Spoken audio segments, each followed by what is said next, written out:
Inaasahang mas lalakas pa ang kapabilidad ng bansa sa pagbabantay at pagpapatupad ng seguridad sa ating maritime territories.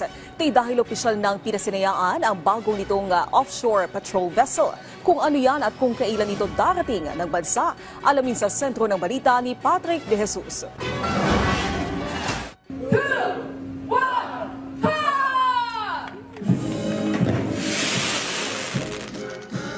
Inilunsad nitong Miyerkules sa Ulsan, South Korea ang bagong offshore patrol vessel na tatawaging BRP Raha Sulaiman. Ipinangalan ito sa bayaning Pilipino na si Raha Sulaiman na isa sa mga lumaban noong pre-colonial times. Sa kanyang mensahe, sinabi ni AFP Chief of Staff General Romeo Browner Jr. na ang paglunsad sa BRP Raha Sulaiman ay isang bagong kabanata sa Philippine Navy upang palakasin pa ang kapabilidad ng Pilipinas na protektahan ang malawak na maritime domain ng bansa. Matapos ito ay dadaan sa sea trial ang barko bagong inaasahang delivery sa susunod na taon na una sa 6 na Sulaiman class offshore patrol vessel na bibilhin sa isang South Korean shipbuilder sa ilalim ng pinirmahang kontrata noong 2022 at bahagi ng AFP Modernization Program.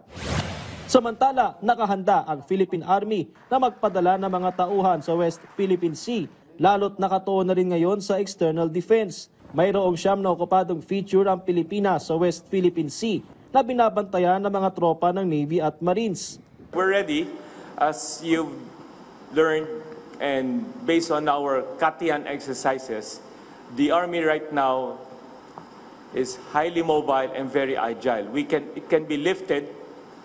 A battalion size, a 500-man unit can always be lifted anytime and can be brought to any place in our country. Kamakailan ay ginawat kay Army Chief Lieutenant General Roy Galido ang Naval Special Operations Command Honorary Badge. Matapos siyang dumaan sa isang matinding pagsasanay kasama ang Elite Naval Special Operations Unit sa kanyang pagbisita sa NAVSOCOM Headquarters sa Sangli Point, Cavite. Ayon kay Galido, bahagi ito ng regular na cross-training sa mga major services ng AFP. It's not only the Army training with the Navy. Navy has a special skill set that the Army needs to acquire. The Navy also trains with the Army.